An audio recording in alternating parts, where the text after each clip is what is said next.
Vamos começar nosso tema trazendo uma reflexão que eu acho muito importante, porque as coisas físicas que Deus fez também refletem a parte espiritual. Eu vou trazer reflexão aqui sobre a célula. A biologia define a célula como a unidade básica, estrutural e funcional da vida. Significa que, para nós sermos como pessoas, como seres vivos, existem coisas tão pequenas que nem podemos ver a olho nu, mas são essas coisas que qualificam a nossa vida, ou que ditam a nossa vida. Que essas coisas pequenas, se estiverem saudáveis, a nossa vida também se torna uma vida saudável. E se essas coisas pequenas estarem doentes, nós também nos tornamos doentes. E se essas coisas pequenas morrerem, nós também morremos. É interessante que o nosso Deus sempre começa de coisas pequenas para fazer coisas complexas. Infelizmente, não é essa visão que o mundo tem. O mundo começa ou valoriza mais coisas complexas. Do mesmo jeito, quando nós olhamos no contexto da igreja ou da sociedade, Deus começa com a família. Deus valoriza a família. Por isso que nós, como líderes também, precisamos ter essa visão, que a própria sociedade começa da família. Deus fez assim mesmo, que a família é como a célula. Se a família não estiver bem, a sociedade não vai estar bem. Se a família não estiver bem, a igreja não vai estar bem. Por isso que quando eu converso com muitas pessoas, entre aspas, qual é o problema de Moçambique? São famílias. Não é possível que, de uma forma geral, todo moçambicano tenha o mesmo comportamento. Substituímos pessoas em governação, mas continuam com o mesmo comportamento. Significa uma coisa base aqui. Abandonamos educar as pessoas. Abandonamos o hábito de mostrar o que vale. O que é mais importante? Então as famílias abandonaram.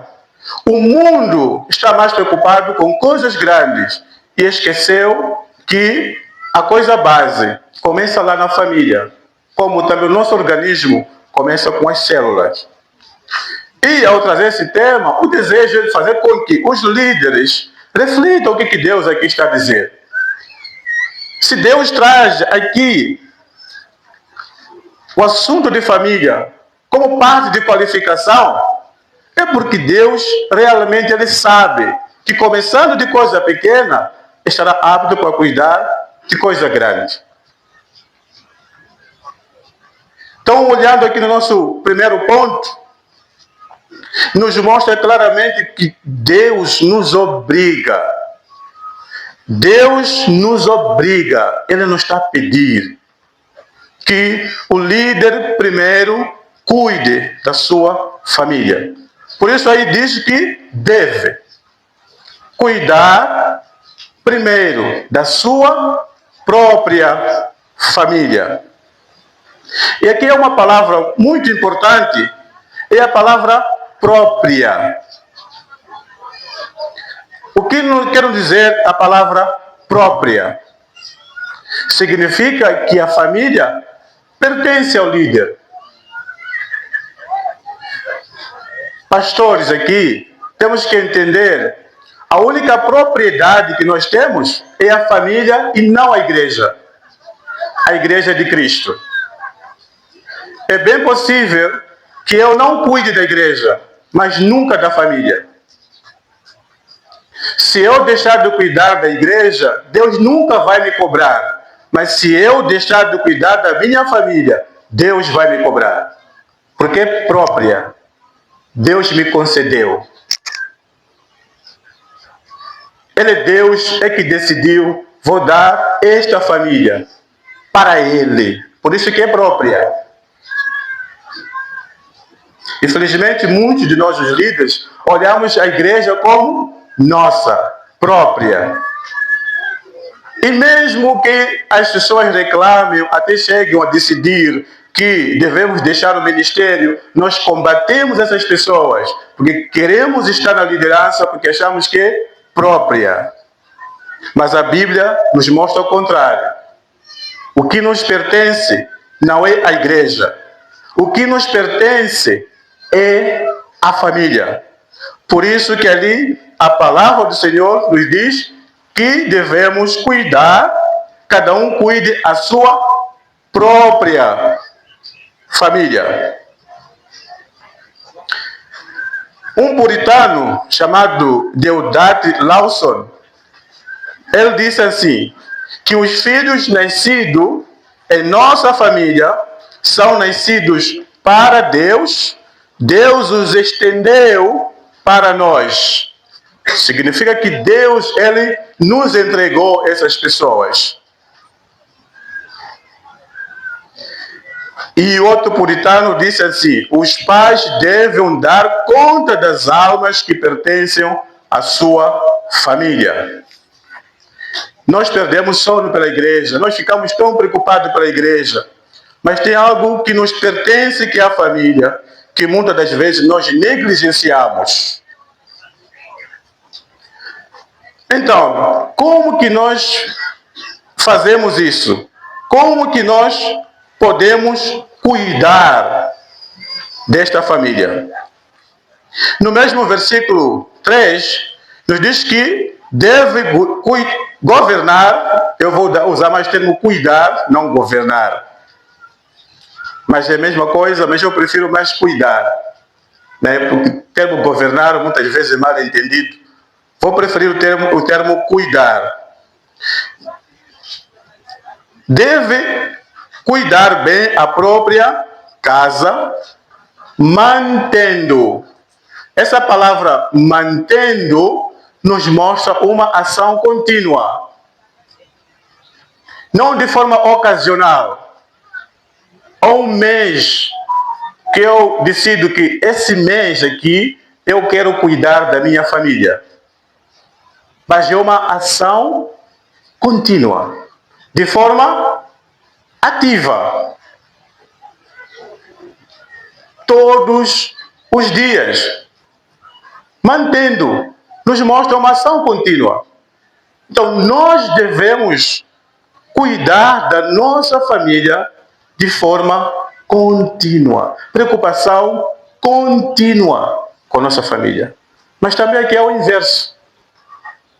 Nós nos preocupamos de forma contínua com a igreja. Perdemos o sono de forma contínua com a igreja. Ficamos preocupados com o seu crescimento. Evangelização, tudo. Ansiedade que nos faz perder o sono. Mas com a família, se calhar quando as coisas estão visivelmente mal, é que nós ficamos preocupados, até jejuamos pela família. Mas aqui nos diz mantendo, que é uma ação contínua, uma preocupação contínua.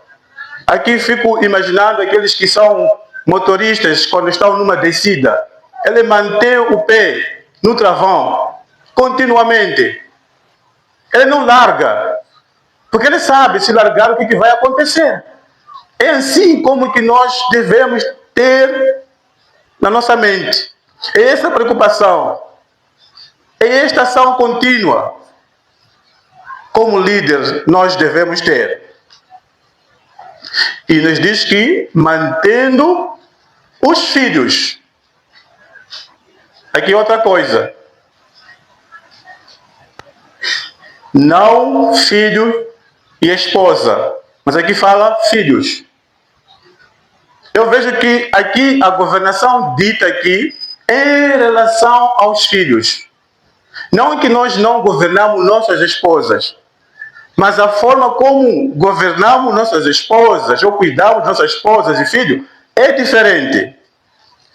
E a relação que é colocado aqui é a governação em relação aos filhos. Penso porque há similaridade entre a governação dos filhos e a igreja.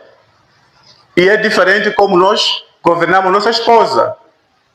A esposa, nós governamos, cuidamos da nossa esposa, amando-as, como Cristo amou a igreja.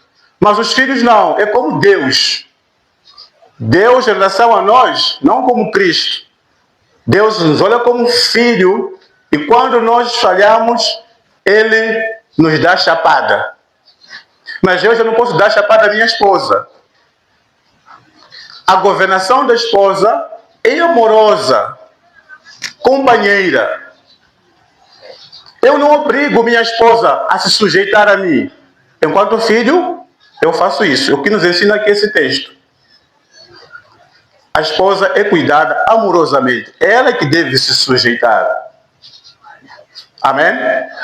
Enquanto que aqui os filhos, eu sou dito, para poder manter esses filhos em sujeição. É minha obrigação em relação aos filhos. Manter os filhos em sujeição. Manter os filhos submissos. Infelizmente, às vezes nós misturamos o nosso cuidado, a nossa governação de filhos e esposa como se fosse a mesma coisa. Quantas vezes nós gritamos para nossas esposas? Eu me recordo quando eu estava a ler, esse texto, também fui vendo muitas falhas que eu fui cometendo muitas vezes. Porque eu achava como líder dela, e em algum momento eu olhava, da forma como faço com os filhos, poderia fazer com ela. Ela, às vezes, quando errava, eu gritava como faço com meus filhos. Eu colocava em pé de igualdade com os filhos. Mas ao ler aqui percebi que não. Por mais que todos estão debaixo da minha governação, mas a maneira é diferente. Amém? Amém. Que em relação aos filhos, é que eu tenho a obrigação de dizer ao meu filho: você deve se sujeitar ou deve se sujeitar. Mas a minha esposa não. Amém? Nós estamos a entender. Então, mantendo os filhos em sujeição. Mas agora aqui, de forma prática, como que nós vamos cumprir esse dever? Como que nós vamos manter esses filhos sujeitos? Efésios 6, versículo 4. Aí encontramos as duas ferramentas para nós cuidar dos nossos filhos, ou manter os nossos filhos sujeitos. Efésios 6, versículo 4. Vou ler na parte B, outra vez todo o versículo mesmo. E vós, pais, não provoqueis a ira dos vossos filhos, mas criai-vos na disciplina e instrução do Senhor. Então aqui nós encontramos os dois instrumentos aqui. Como que nós vamos manter esses filhos sujeitos? Como que nós vamos fazer com que os nossos filhos sejam submissos? A primeira coisa que o texto nos diz aqui é a disciplina. Não podemos provocar a ira às crianças, mas devemos criar os filhos na disciplina e na instrução. Então são dois instrumentos que nós temos aqui para nós podermos manter os nossos filhos sujeitos. E Provérbio é um livro prático da Bíblia. É um livro de sabedoria. E é lá onde encontramos vários versículos sobre a disciplina. Vamos começar lá em Provérbios 13, versículo 24.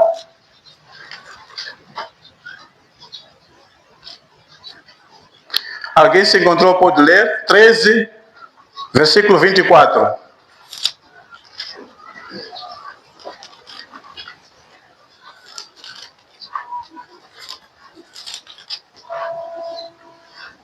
Provérbios capítulo 13, no seu versículo número 24. Assim diz a palavra: o que detém a sua vara aborrece a seu filho, mas o que o ama a seu tempo o castiga. Então, estamos a ver aqui que, afinal de contas, disciplina é um sinal de amor. Não como o mundo pensa, que disciplinar é castigar e hoje é quase crime. E nas escolas, os professores são completamente proibidos de fazer isso. Mas nós que crescemos levando as varas, mostra uma diferença com as crianças de hoje. Provérbios 22, versículo 15.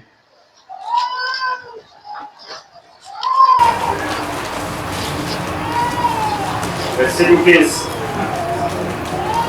A insensatez está ligada ao coração da criança, mas a vara da disciplina a livrará dele. Então nós olhamos aqui a um filósofo que disse que as pessoas nascem inocentes. Mas aqui a palavra de Deus diz que, na verdade, a insensatez está ligada à criança. E a vara é realmente para tirar isto na criança. Então não é verdade dizer que nascemos como tábuas rasas. Nós já nascemos pecadores, inclinados para o mal. E a disciplina tem esta função de fazer com que a criança saia dessa depravação. É verdade que Deus, Ele tem sua ação, mas nós como pai temos essa ação. É a Bíblia que nos mostra isso. Que a vara tira a insensatez da criança. 23, 13 a 14. Não evite disciplinar a criança. Se você a castigar com a vara, ela não morrerá. Castigue-a você mesmo com a vara, e assim a livrará da sepultura. O mundo tem opinião contrária. Diz que a vara machuca. É verdade, mal aplicada. E penso que apenas nesse conceito que o mundo pega, que não devemos disciplinar, porque nós vamos castigar a criança, vai crescer com sequelas. Mas isso não é verdade. Isso só acontece quando esta vara é mal aplicada. E temos Provérbios 29, versículo 15. Versículo 15. A vara da correção dá sabedoria, mas a criança entrega a si mesma, envergonha sua mãe. É aqui onde nos mostra a diferença daqueles que cresceram sendo disciplinados e aqueles que cresceram sendo mimados. Quando os dois crescem, nós conseguimos ver a diferença. Na vida prática, aqueles que cresceram sob disciplina e aqueles que cresceram sendo entregues a si mesmo, sendo dado todo tipo de brincadeira, mesmo hoje no serviço, nós que trabalhamos, vai ver que os funcionários que trabalham melhor, que têm bom caráter, são as pessoas que cresceram sob disciplinas. E aqueles que cresceram com tudo em casa são maus funcionários, preguiçosos, fogem do trabalho, atendem o mal, apenas olham o trabalho como fonte de salário. Amém? E exatamente porque na educação deles houve essa diferença. É que um grupo foi disciplinado, que cresceu bem, e o outro não foi disciplinado, consequentemente se tornou um grupo de pessoas preguiçosas, ociosas. Então, a Bíblia nos mostra que a disciplina é algo positivo, não como o mundo pensa. É algo positivo. Por isso, nós devemos aplicar a disciplina. É algo bom. Não devemos deixar de aplicar, porque o mundo acha que isso estraga as pessoas. Isso só é possível quando é mal aplicado. É verdade que devemos aplicar essa disciplina com amor, porque o próprio Deus, como nosso Pai, aplica a disciplina a nós, com amor, como nos mostra aqui Hebreus 12, versículos 7 a 11. Que Deus, quando aplica a disciplina a nós, é um ato de amor. E nós também, quando nós aplicamos a disciplina a nossos filhos, é uma demonstração em que nós amamos os nossos filhos. E eu penso também que é muito importante, quando nós aplicamos a disciplina, fique claro para as crianças que é um sinal de amor. Que ao disciplinar, às vezes em conversa, precisamos fazer compreender que papai não queria fazer isso. Papai foi obrigado a fazer isso. A criança deve compreender. Aliás, o nosso Deus está nos fazer compreender aqui. Afinal, eu vos faço passar por momentos difíceis, não porque eu quero, mas é porque eu amo a vocês. E se vos deixar se entregar a si mesmo, não vai ser bom para vocês. Eu devo vos disciplinar. Então, é importante que transmitamos isso para os nossos filhos. Que estamos fazendo isso por amor. E também outra coisa importante, ao aplicarmos a disciplina, precisamos evitar o excesso. É por isso que o mundo vem contra a disciplina, porque em algum momento há excessos. Já assisti uma reportagem de uma mãe que levou as mãos do próprio filho e colocou na frigideira. Isso já não é disciplina.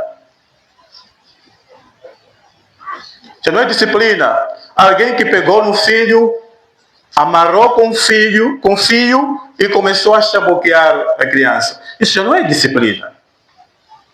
Isso não é disciplina. E também, para terminar nesse ponto de disciplina, a disciplina com a instrução é muito diferente. A disciplina é ocasional. Não sei se a palavra certa é essa. A ideia é que o que devemos exercitar constantemente não é a disciplina. Amém? A disciplina é só quando for necessário. Às vezes nós, quando aplicamos 2, 3 vezes, queremos pequena falha, disciplina. Pequena falha, disciplina. Então precisamos ter cuidado para que a disciplina não seja como um hábito. Seja no momento que realmente acharmos necessário para isso.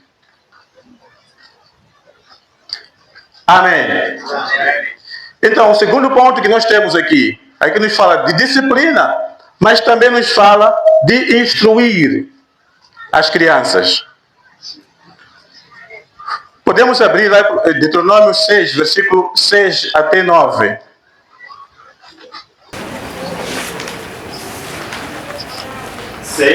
Versículo número 6.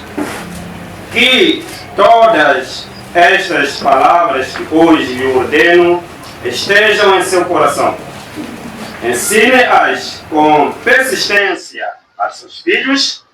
Converse sobre elas quando estiver sentado em casa, quando estiver andando pelo caminho, quando se deitar e quando se levantar.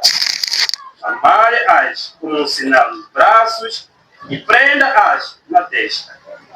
Escreva-as nos batentes das portas de sua casa e em seus portões. Então, nessa passagem, eu vi que a instrução, o ensino, ou talvez queria dizer que nessa passagem nós vemos a frequência e a maneira do ensino. A frequência, quando fala ao se levantar, ao te deitar, então eu percebi que aqui o ensino deve ser todos os dias. Todos os dias. Nós devemos ensinar.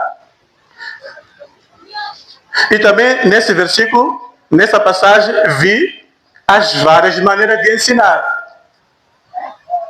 Assentado, andando. Significa nós podemos estar em casa, como muitos de nós sabemos que fazemos os cultos em casa com a família, mas também conversando, andando. Infelizmente que muitos de nós acabamos por esse pensamento de culto familiar. Quando fazemos o culto familiar, então já acabou. Mas a instrução não é só de uma maneira, é de várias maneiras. É como a igreja também. Eu não posso dizer que não, já preguei, acabou. Eu continuo a discipular a pessoa, mesmo fora da igreja. É uma preocupação contínua. Assentado, andando.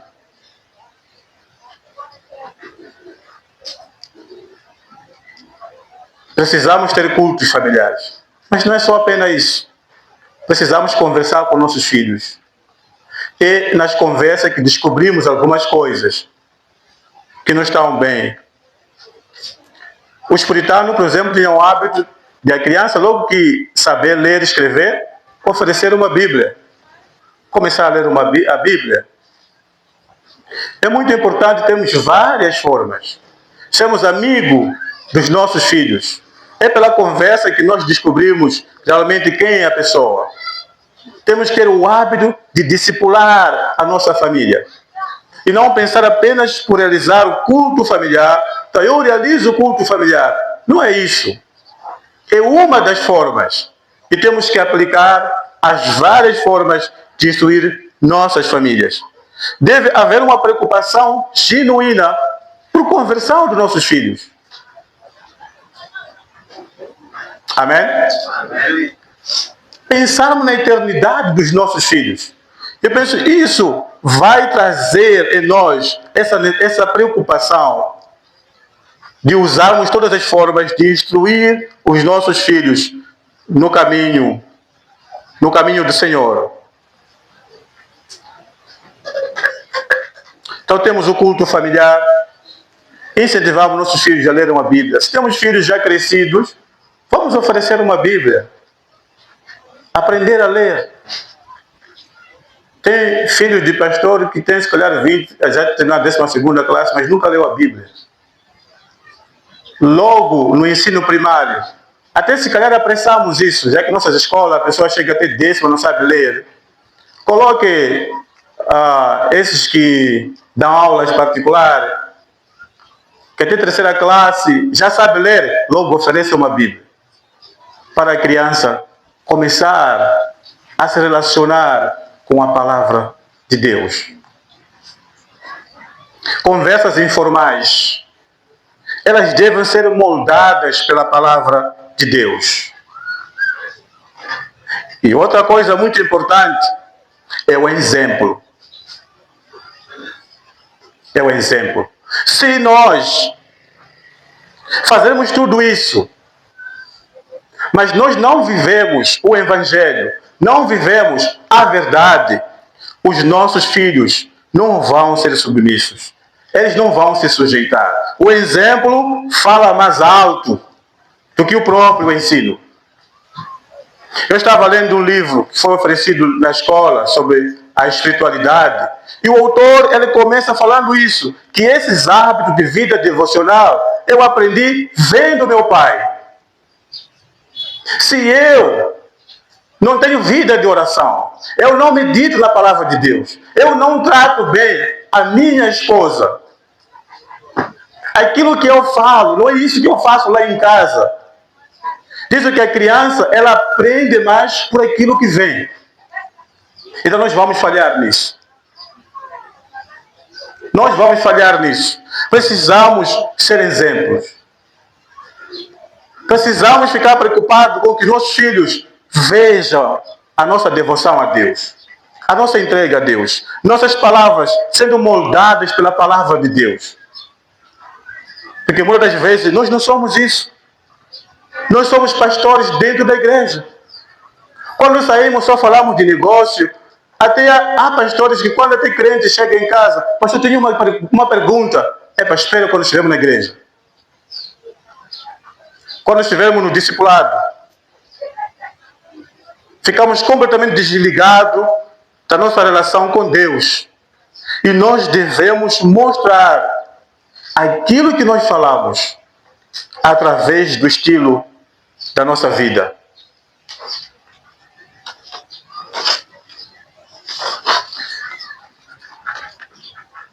Quero pegar aqui o segundo ponto. O cuidado da família reflete como cuidaremos a igreja, que é o versículo 5. Pois, se alguém não sabe governar a própria casa, como cuidará da igreja de Deus? Não pode.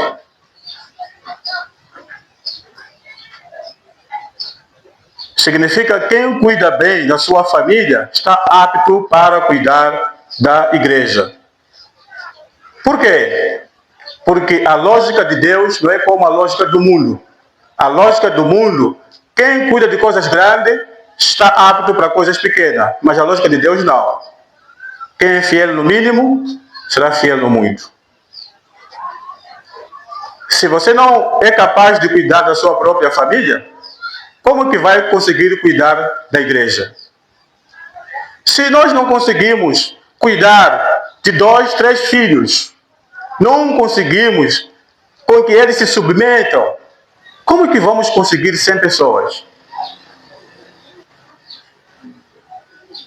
Não faz sentido. Mas a lógica do mundo é exatamente essa.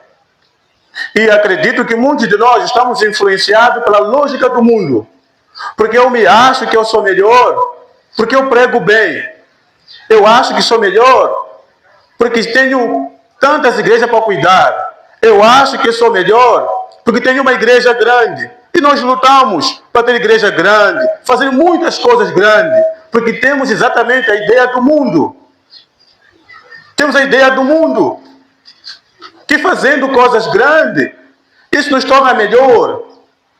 Mas para Deus, pessoa grande é pessoa obediente. Não fazer coisas grandes. É a obediência. E isso é notável. Que muitas vezes nós ouvimos pastores que quando começam com o ministério, a luta é ter muitas igrejas ao seu cuidado. E nas conversas vai ouvir, agora eu tenho 20 igrejas a cuidar. Cuidar? 20 igrejas? Se nem 2 pessoas é difícil. Corremos para tudo isso porque nós achamos que a nossa grandeza tem a ver com essas coisas. Mas para Deus não tem a ver com isso. Tem a ver com a obediência. Então, a pessoa que não é capaz de cuidar da sua própria família, diante de Deus, está reprovado de cuidar da igreja.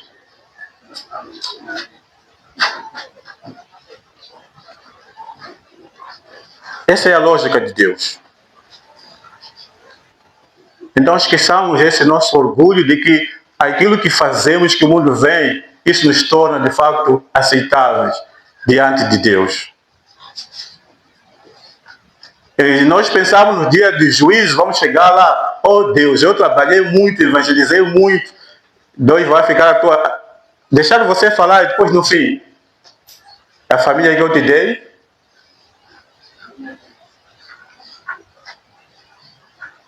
os 4 filhos que eu te dei, como é que foi?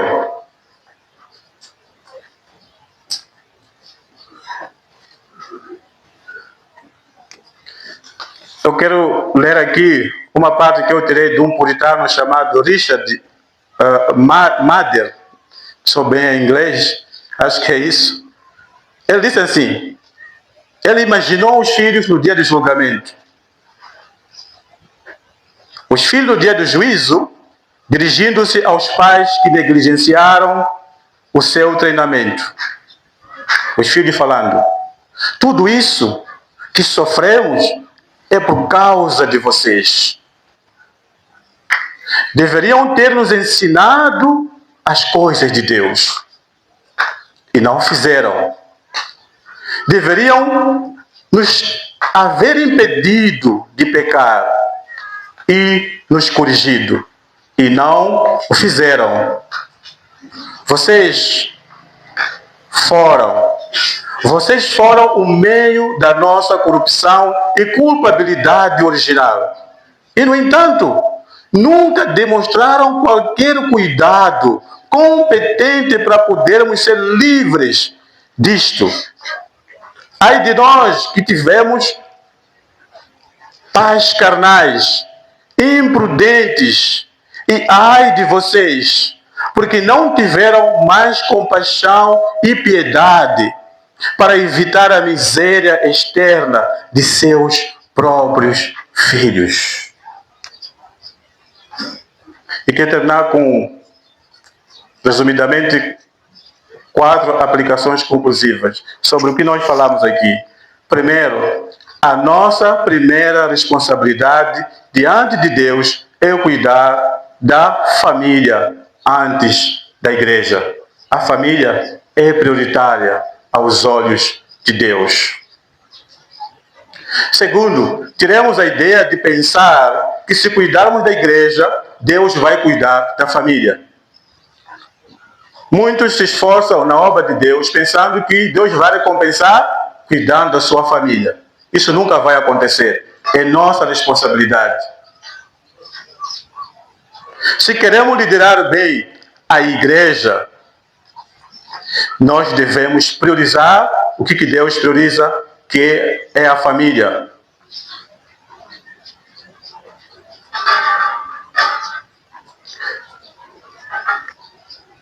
Imaginemos, meus irmãos,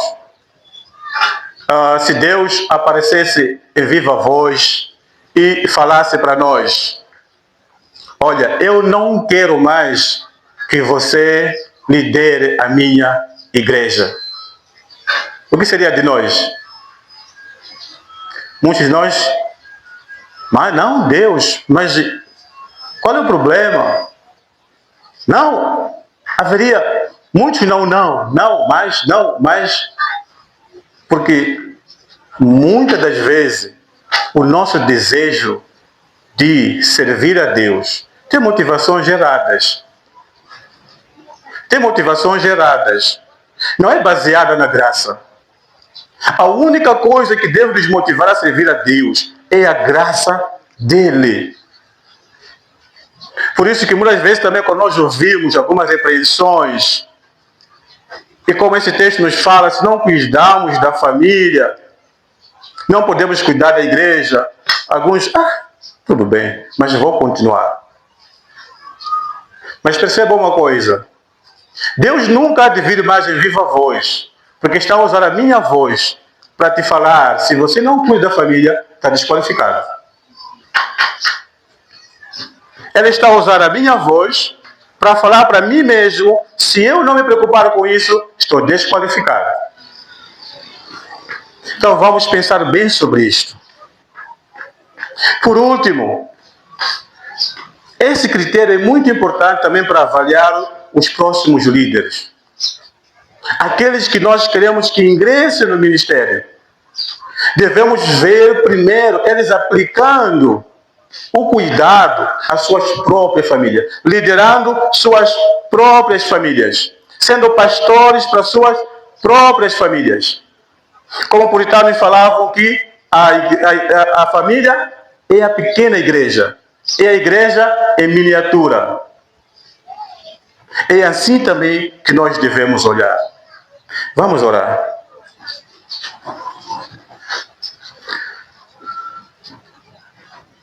Senhor, nós te agradecemos pela tua palavra,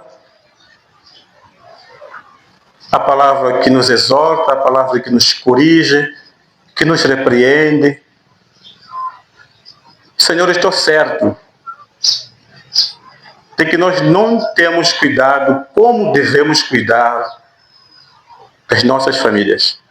Que esta palavra nos ajude a refletir, que nos ajude a mudar, que nos ajude a compreender como o Senhor olha as coisas, para que nós sejamos líderes, pastores, qualificados para a sua obra. Em nome do Senhor Jesus. Amém.